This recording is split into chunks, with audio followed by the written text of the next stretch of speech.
always say that it's just not made on handloom. There is certain uniqueness to the sari.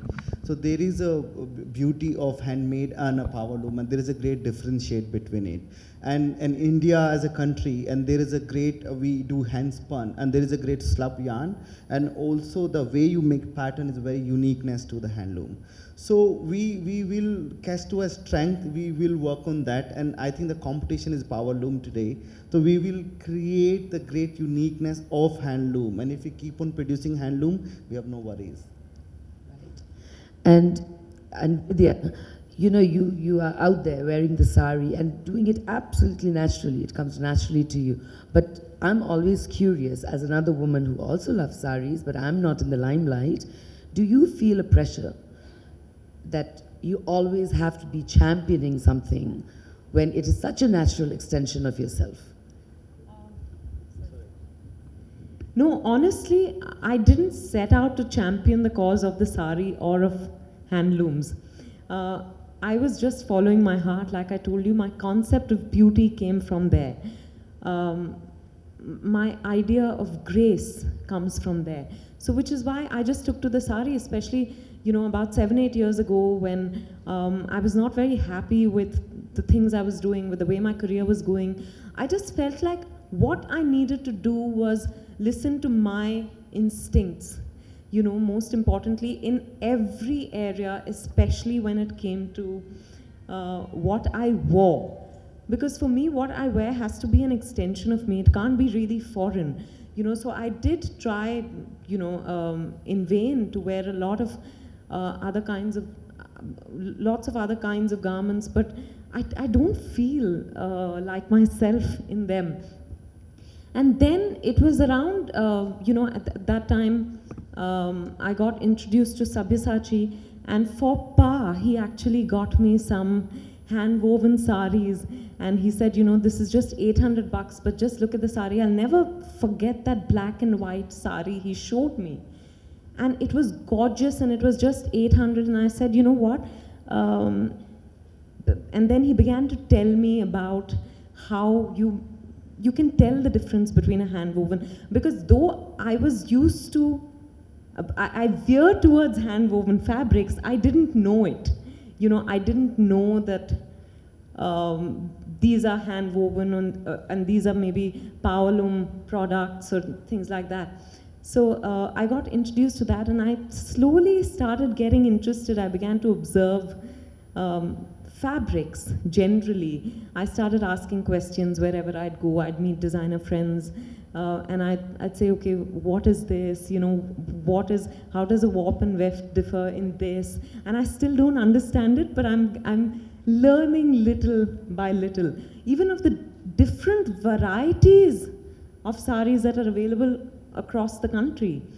So, you know, that's really how it all happened, and it wasn't to make a statement and at that point suddenly people started saying, oh, you know, you're wearing the sari and it's become very fashionable, and people are wearing saris on the red carpet now, and the credit for that goes to you. And I'm like, you know, but women in India have been wearing saris forever. So I really can't take the credit for that. But I'm happy if it's prompted maybe some younger people to take to the sari. I'm very happy to know that. And I think more than anything else, the fact of the matter is, for us, like for me growing up, sari meant it was handmade. Yeah. We never had to have that debate. So today we are relearning the rules, right? Yeah. That we are trying to understand the warp and the weft and handmade, and where does the power loom come in? Because we were lucky enough to know that if there was a sari, that meant it was handmade. It would come from different regions, and you know. The burning question today, ladies and a few gentlemen, is that I work in a fashion industry that is extremely Western. I work with Vogue magazine, and as you know, I don't have to squirm the issue, but we talk about the it bags and the it shoes, and it's all lovely, it feeds an industry. But from my vantage point of being with the company, let's say for 9 years now, and doing all the fashion weeks, I feel there's a big shift in the perception of handmade fabrics. So much so, 19-year-old designers, now for them, they understand their USP living in this country, if they want to go out and sell in Paris or Milan, without a doubt, is going to be something very indigenous, which is handmade. And we have a variety to choose from. And now there are younger designers who are coming up. And you know, when you talk about handloom, handmade, it's a sensibility, it's an ideology. Immediately, the person who loves the touch of a fabric, the kindness of that person just grows. You can't be a mean person and say, I love handmade. The idea of handmade is an ideology. And I see this huge shift happening with young designers.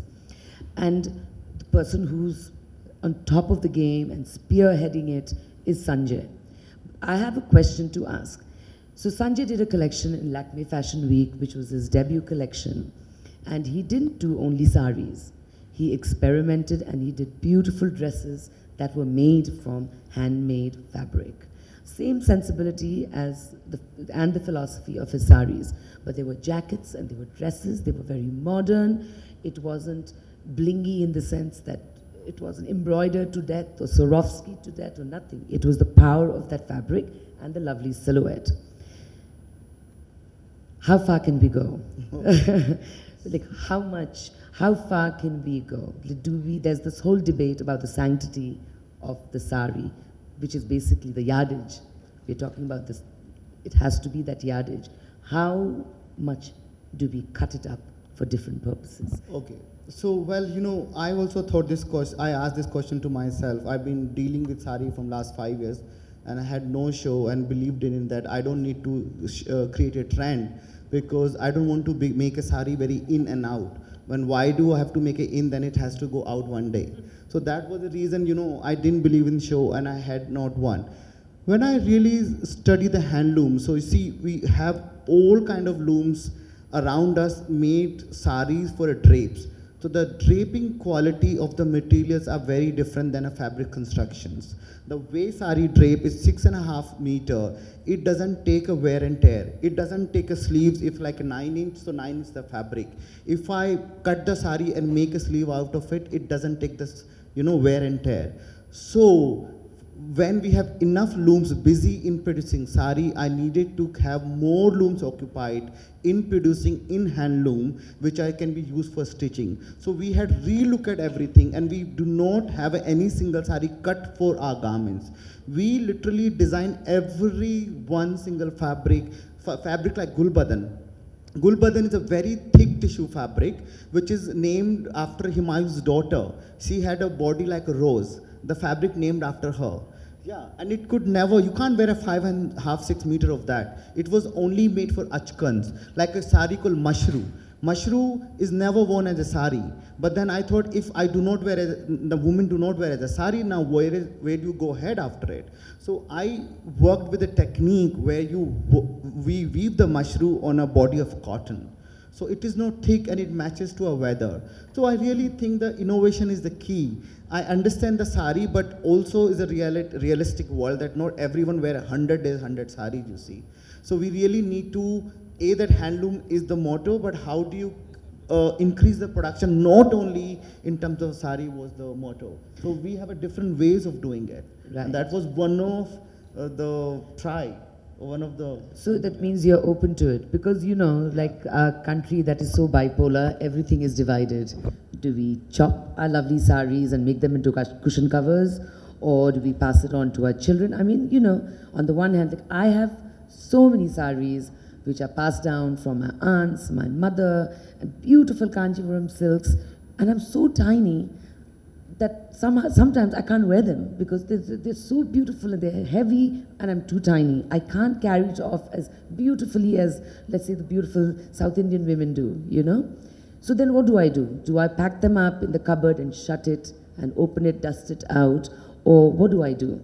So I did a story with Vogue magazine once and I said, I'm just going to bite the bullet, and I took out 3 of my most prized silks and gave it to 3 very young designers, and I said, can you please make something that I can wear and make this fabric live? And that really started my own journey and love for textiles in the way where I personally wanted to be very wearable. And I went around encouraging, and we did a beautiful story.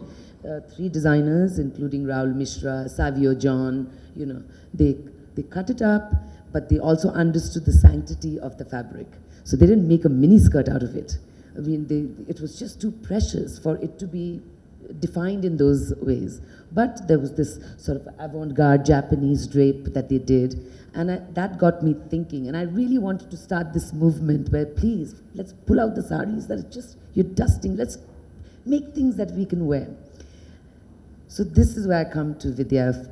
What will you not wear if it's in the realm of the sari? Like what version of that sari, whether it's chopped, or how much is too much? What is too much? For me, personally, I love the 6 yards.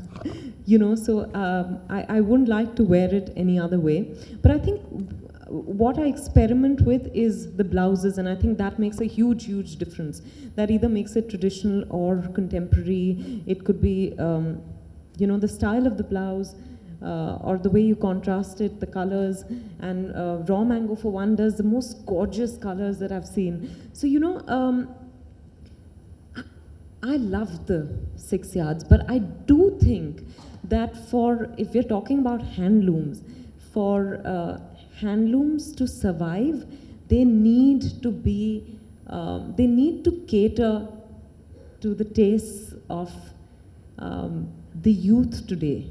And the youth, while I know of that movement called the 100 saris, 100, yeah, in a year, which is great, but I don't know how many people are going to really, you know, be able to do, how many people are going to be able to do that. So I do think that handloom in various forms is welcome, and I just got educated about how tough it is for you to be creating, you know, fabric that's not 6 yards, you know, even though you're investing so much time.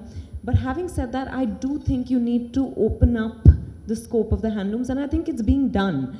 But we need to do it on a much more bigger scale. Much bigger scale. But then, Sanjay, you are in many ways a traditionalist, you know, at heart. I think you are. So for you too, as a designer, which territory will you not go to? I know that there have been saris that look like skirts. Now we've got zippers in a sari, and taking the whole ritual of tying the sari. Now we can debate. For the young girls, it's easy and they continue to wear the saris, but for me, trying to just figure out it's like a little bit of a maneuvering that you do, then you master the act, where you need to tuck it in to get the right length of the pallu. It's a ritual, right? How far will you go? Are you going to make saris with zippers? Are you going to shorten the sari? But there's so many versions of it. So, see, first of all, we really need to ease it out a bit. You cannot really say the way I wore a sari, the girls can also has to wear the way she wear it. See, now the sari has a different faces. Now you wearing it with a shirt, you don't want to show your tummy, and you're very comfortable, and it's not very fitted. And same, the Vidya is wearing a different kind of style. So I think experimenting is much more needed, not in terms of wearing style, also the kind of the material.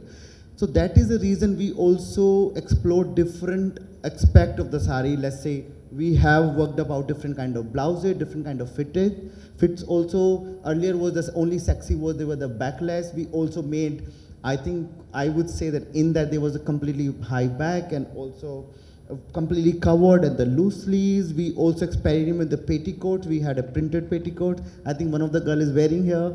So like printed petticoat and then wear a chanderi, it says beautifully. So that was A. And B also is very realistic, you know, if the sari didn't work less than 3 decades, what was the reason? And be realistic, there must be some reason that why it didn't work.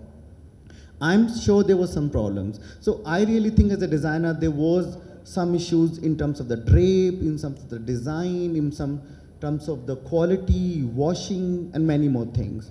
I really thought that a lot of young girls had a problem of drape. They didn't want it to, a lot of experienced people are okay to wear a star sari, but not these young girls because they don't wear sari 365 days. and they don't have time. Sometimes they only wear sari twice, so they wanted sari something which is very soft and drapey. So we started washing our saris before handing or selling to the sari, you know. So we wash every sari after the production. At the same time, we also simplified our design. Not, what you wear is a communication to yourself. So not everyone want something very busy pattern or all over pattern or a check sari or not check sari. So we had created a lot of color block, simplified design. We have also created new kind of jari, silver jari, gold jari. So all I'm trying to say, we had to be a little open out to it. Like what you're wearing is also very simplified. It inspired from dhoti, in fact.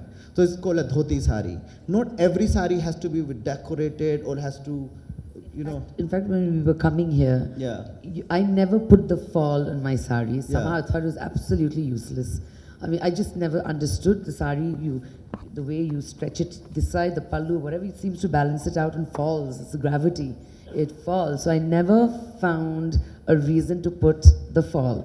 And he was trying to explain to me. So Yeah. I would love you to hear it from his. So, well, fall is English word first of all, and fall means fall. Like, so it's for a draper, better fall. I really think sari is designed in a way, the handloom sari, that you never needed a fall. The border of the sari plays to, you know, there are more yarns than the body. So it has a certain weight which helps to drape the sari better. So there is a fall in it, and there's a salvage also. So salvage also takes care of wear and tear. It is more thicker than the body. Even the pallu also has a certain design. Have you ever thought why the pallu has a design? Because it's a certain weight. It's a certain, when you put it back, so it stays at the back actually. So what happened with the chiffon sari, it didn't design in India. So simply someone bought a yardage and wore it as a sari, like Gayatri Devi or that generation. So they needed a fall. So fall was an extra addition which they put it in a chiffon sari, so which helps to drape chiffon better. Or in a handloom sari, you don't need to put a fall actually. So I think it's very British to put a fall. And Vidya, tell us what's been your most memorable sari moments in Indian cinema. Wow. I think many. Meena Kumari and Na Jao Saiya Chura Ke Baiya. Just gorgeous, you know. Let's see. I loved the kind of saris that Rekha wore. She actually, I think, also introduced Yes. us to various kinds of saris. I remember her wearing a Pochampalli sari, and at that time I didn't know it was Pochampalli, but you know, I got to know that later. But I was so fascinated because until then Hello? Yeah. Until then, you know, I just knew that saris are cotton and silk, and silk invariably in my household would be Kanjivaram. So you didn't know beyond